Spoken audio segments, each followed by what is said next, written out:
이 페이지 신신명은 내자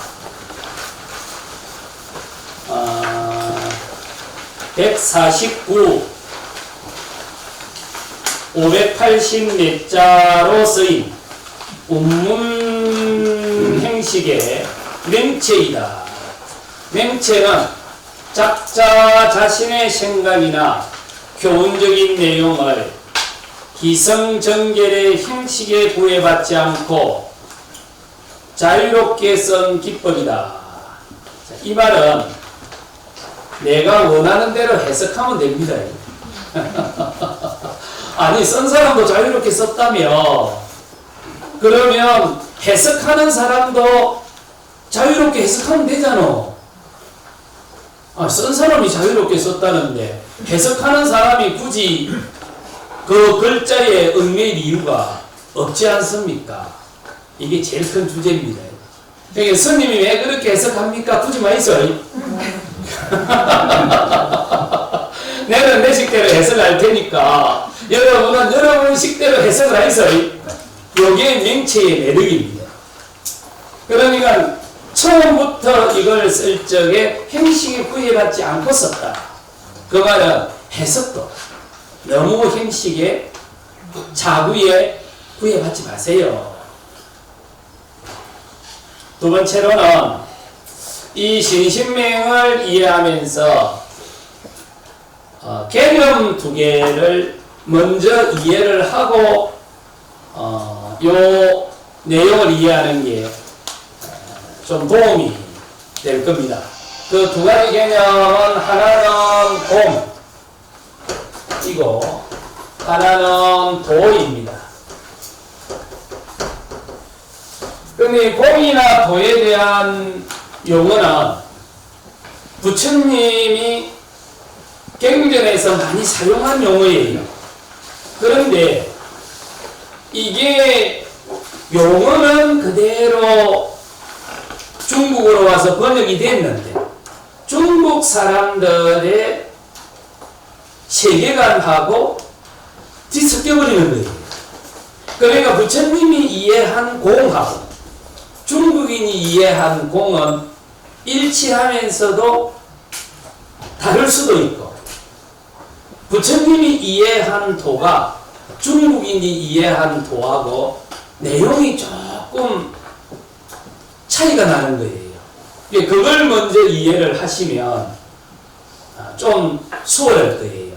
특히 여기에서 부처님 관점으로 공이나 도를 이해하신 분들은 이 텍스트에 나오는 공이나 도를 이해하는데 약간 명확하지 않을 수도 있고 또 전통적으로 중국인들이 이해한 공이나 도의 개념을 이해하시면 부처님이 이해했던 도나 공에 대한 그 의미가 제대로 살아나지가 않습니다.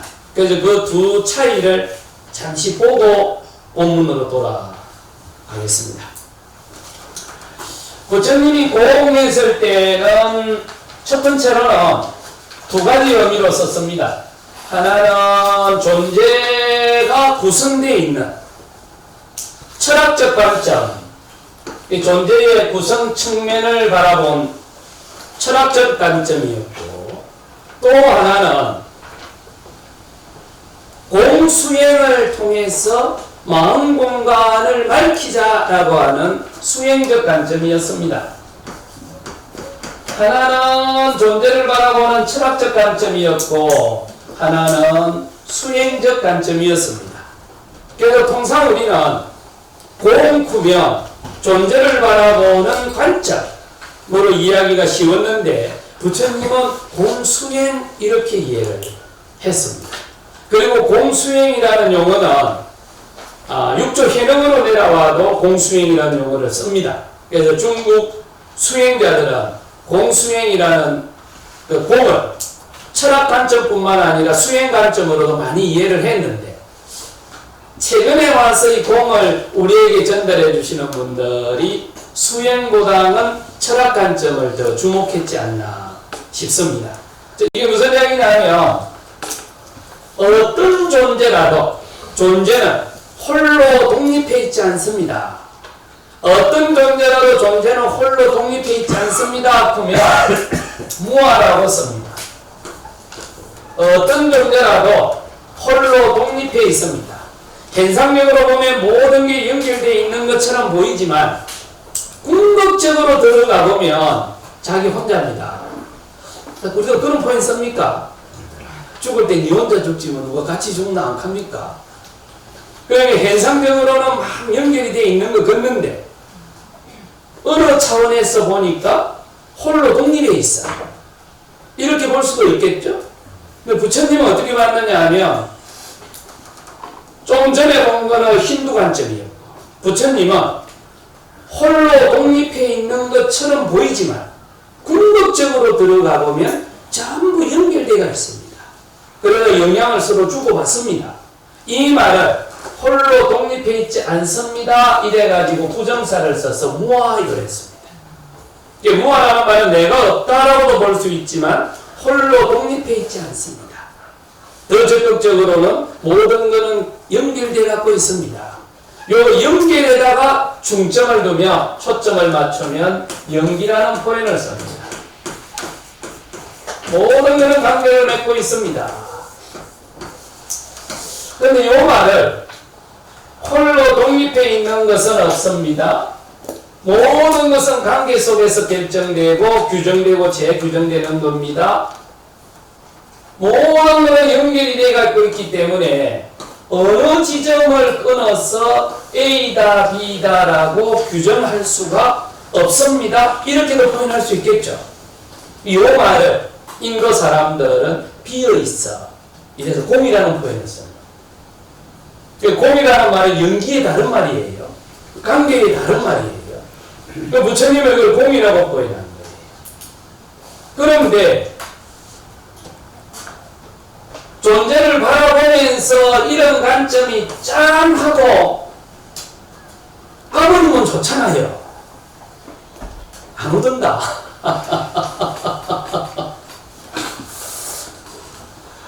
이 곱하기 2는 통상 얼마나 하죠? 사락합니까? 물의 채소 단위는 수소 2개에 산소 하나죠. 이걸 처음 발견했던 분은 대단한 발견이었을까요? 그렇겠죠, 그죠? 2 곱하기 2는 3입니다. 이런 패턴을 처음 발견하신 분들은 엄청난 발견이었겠지 않습니까? 지금 우리가 영을 자유자재로 쓰지만 이걸 영을 인도 사람들이 만들었지 않습니까? 이걸 중세의 유럽으로 가가지고 이게 나중에 세계적으로 확산이 됐죠. 그런데 처음 발견하신 분들은 엄청난 발견이지만 이게 세월이 지나고 많은 대중들이 검증을 해가지고 아 맞네 일이 되면 상식이 됩니까? 그때부터는 별로 감흥이 안 오죠. 그러니까 부처님이 깨달았다는 것은 이걸 깨달은 겁니다. 이 내용을. 그러니까 처음 당신이 바라봤을 때는 얼마나 즐거웠을까. 그런데 지금 여러분들은 이 이야기 들어도 이게 상식이잖아. 이 상식을 보고 기뻐할 사람이 얼마나 있을까.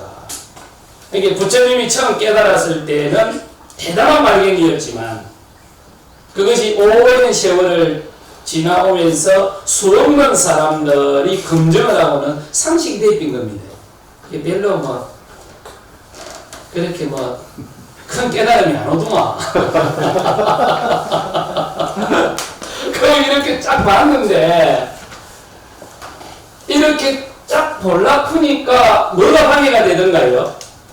우리가 기존에 알고 있던 지식이 방해가 되지 않습니까? 그걸 부처님은 어떻게 표현을 했느냐면 욕망계통의 탐심, 분노계통의 진심, 횡령 또는 특정한 가치관 계통의 취심, 이게 탐진치 삼독심, 세 가지 독해서라고 했잖아요. 이 세 가지 독해서가 우리 마음 공간에 가득 차 있기 때문에 우리가 끼고 있는 안경이 저와 같은 독해서로 흐려져 있기 때문에 존재를 바라봐도 안 보인다는 거죠, 이렇게. 그럼 어떻게 해야 됩니까? 수행을 통해서 이와 같은 독해서를 제거시켜버리면 마음 공간이 맑아지면서 존재의 실제가 있는 그대로 드러날 겁니다. 이래서 존재의 실체가 공인가를 보고 싶으면 당신 마음 공간 속에 존재하는 오염물질을 제거하세요. 그러면 보여질 겁니다.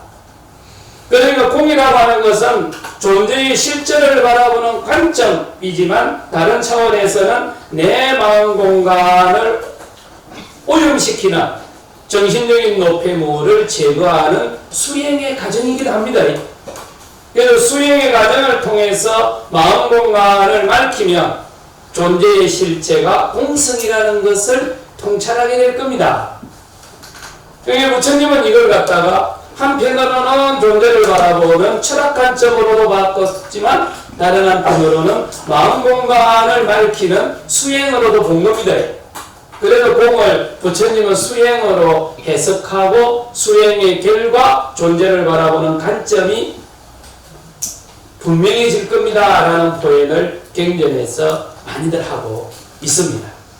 여기 나오는 공도 중국 사람들의 입장에서 보는 것과 부처님의 입장에서는 조금 뉘앙스가 다를 수도 있었다. 그거 첫 번째. 두 번째로는 우리가 도 이렇게 하면 어떻게 이해를 하죠? 일반적으로 중국 사람들은 도 이렇게 보면 뭐 진리, 우주의 실제 뭐 좀 거창하게 접근하죠. 그런데 부처님은 이걸 어떻게 접근했느냐 하면 마음 압력을 측정하는 단위로 본 겁니다. 부처님은 어떻게 이걸 생각했느냐 하면 혹시 지금 앞에 있는 요 책상을 무게를 달아보면 그람으로도 달 수 있고 키로도 달아볼 수 있겠죠. 또는 톤으로도 달아볼 수 있지 않겠습니까? 그런데 이걸 그람으로, 키로로, 톤으로 그 무게를 측정하는 특정한 단위를 이렇게 쓸 텐데 그 단위 자체는 별로 의미 없지 않습니까? 단지 무게를 측정하는 단위일 뿐이지 뭐. 그건 뭔 의미가 있겠어? 15kg 푼다 해서 그 킬로그램 자체가 별 의미가 없지 않습니까? 근데 부처님은 저 도라는 이야기를 쓸 적에 사티가 감각 대상에 집중하는 그 단위, 집중력을 측정하는 단위로 쓴 겁니다.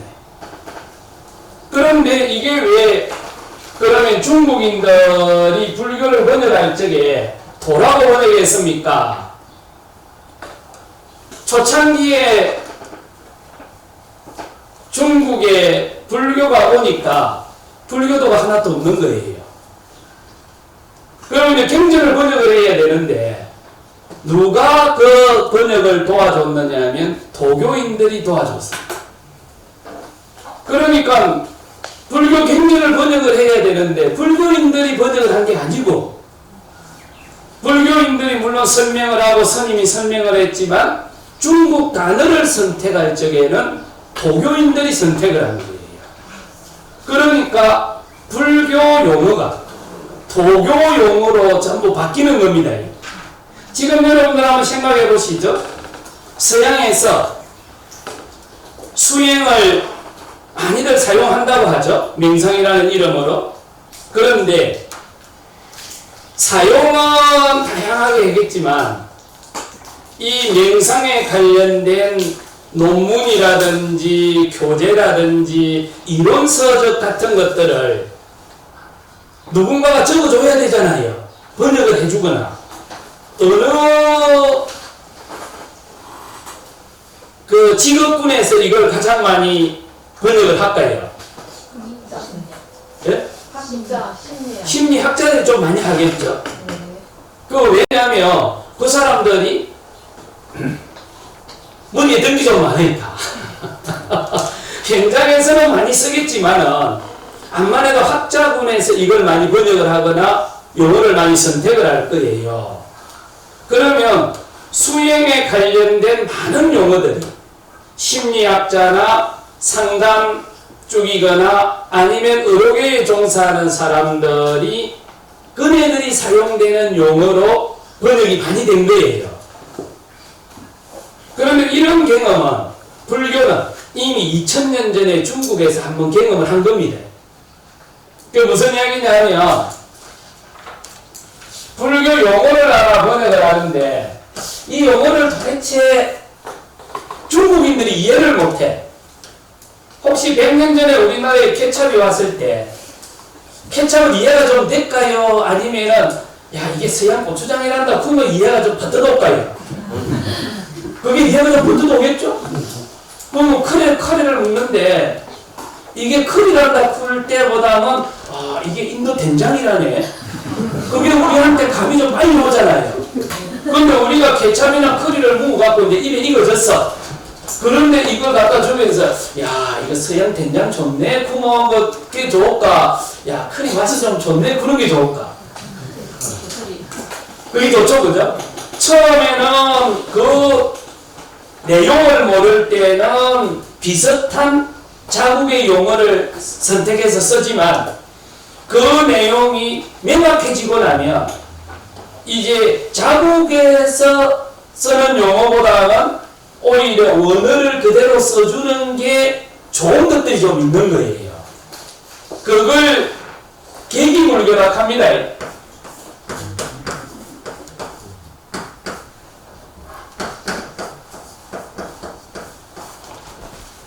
어째 이거 씁니까, 스님?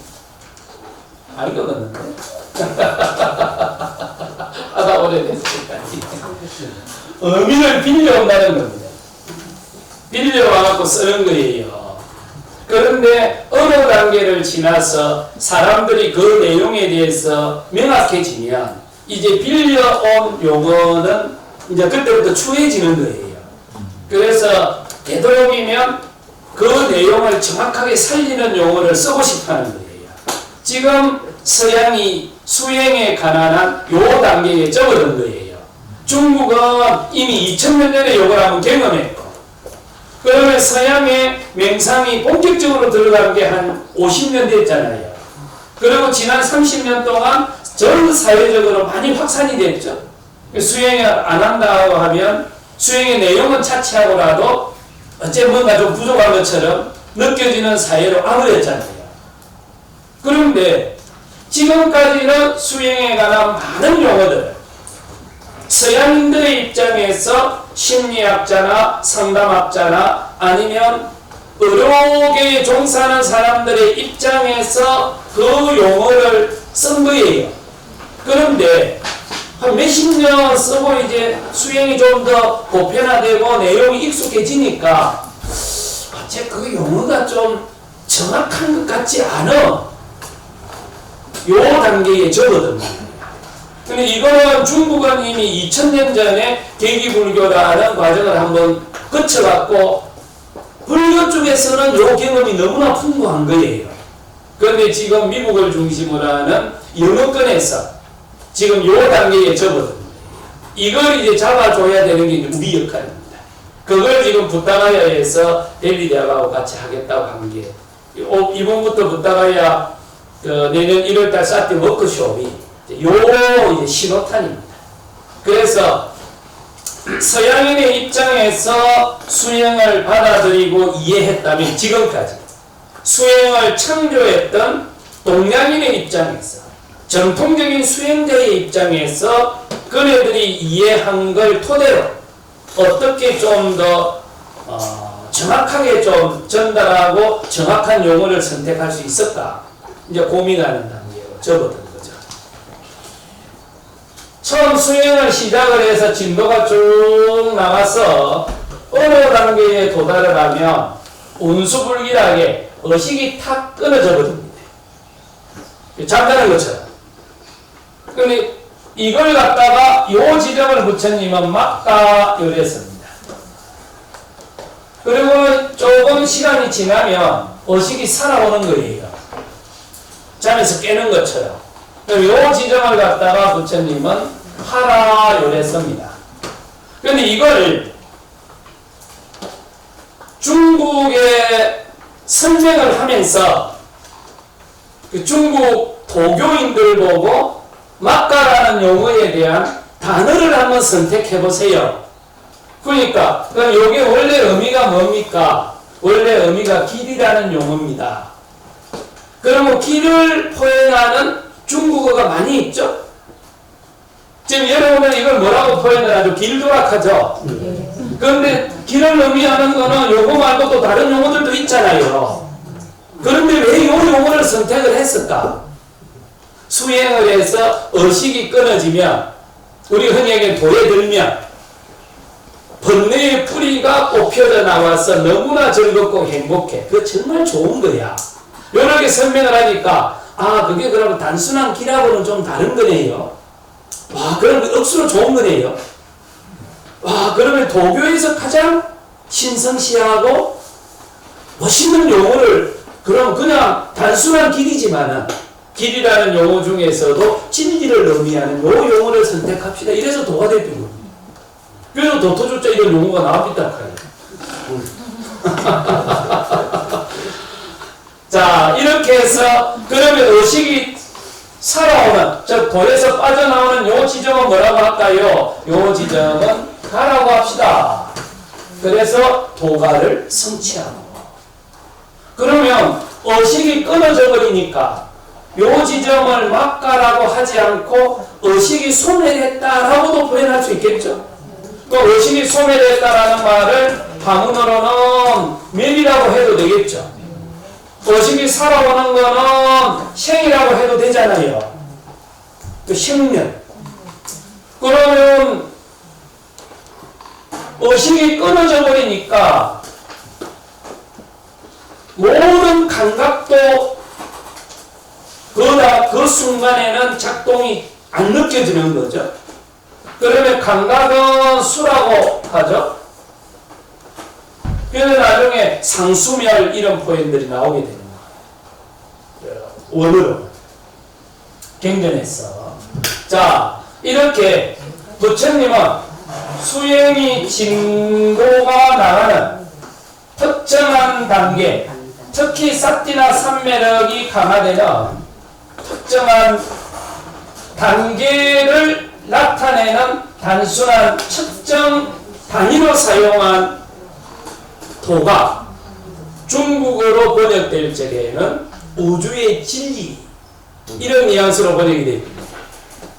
그러면 요 성찬 스님이 그 신신명을 쓸 적에 이 도라는 개념을 쓸 적에는 진리라는 뉘앙스가 더 강하게 나타납니다.